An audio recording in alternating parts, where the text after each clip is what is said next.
चंदू चवे भरो अनल कन सुधा होए बेस तोल सपने हो कब हो न करहे के तो बर तू राम प्रते को।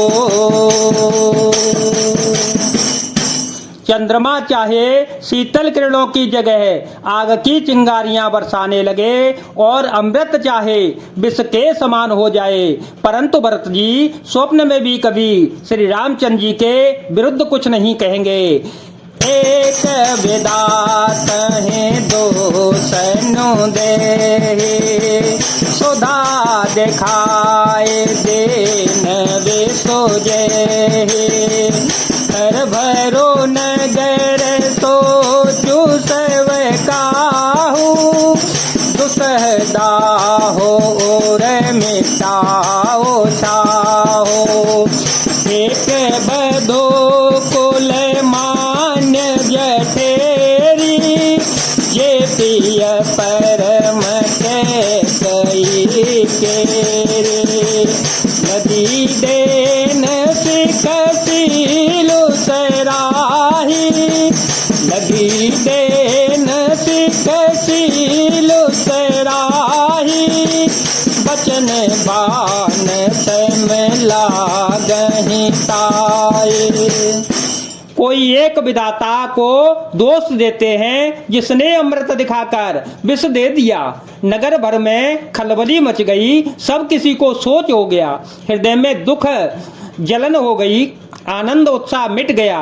ब्राह्मणों की स्त्रियां कुल की माननीय बड़ी बूढ़ी और जो केकई की परम प्रिय थीं, वे उसके शील की सराहना करके उसे सीख देने लगीं, पर उसको उनके वचन बाण के समान लगते हैं। भरतो न मोहि प्रिय राम समाना सदा कहूँ यहु सबु जगु जाना करहो राम पर सहज स्नेहु कही अपराधया जो बनु देहु सबहु न कियहु तवतियारे तो सीते प्रतीत जान सर्वो देशो कौशल्यायव कावे गारा तुम जे लागे भद्रपुर पारा। वे कहती हैं तुम तो सदा कहा करती थी कि श्री रामचंद्र जी के समान मुझको भरत भी प्यारे नहीं हैं। इस बात को सारा जगत जानता है। श्री रामचंद्र जी तो तुम स्वाभाविक ही स्नेह करती रही हो, आज किस अपराध से उन्हें बन देती हो। तुमने कभी सौतिया डाह नहीं किया, सारा देश तुम्हारे प्रेम और विश्वास को जानता है। अब कौशल्या ने तुम्हारा कौन सा बिगाड़ कर दिया जिसके कारण तुमने सारे नगर पर वज्र गिरा दिया। सिय की पिय संगो परे हरहि लखनु की रही हहि धाम राजो के भूंजव भरतपुर नपु के जियहि बिनु राम।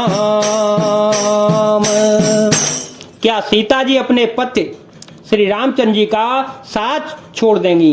क्या लक्ष्मण जी श्री रामचंद्र जी के बिना घर रह सकेंगे?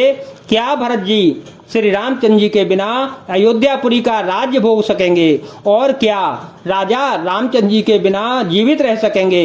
अर्थात न सीता यहाँ रहेंगी, न लक्ष्मण जी रहेंगे, न भरत जी राज्य करेंगे और न राजा ही जीवित रहेंगे, सब उजाड़ हो जाएगा।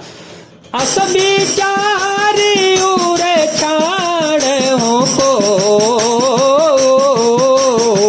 सो कलंक कोटि जने हो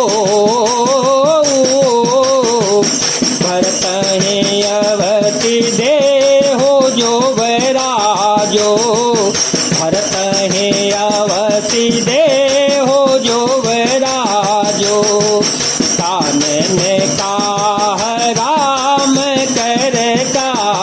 थाने ने कहा राम के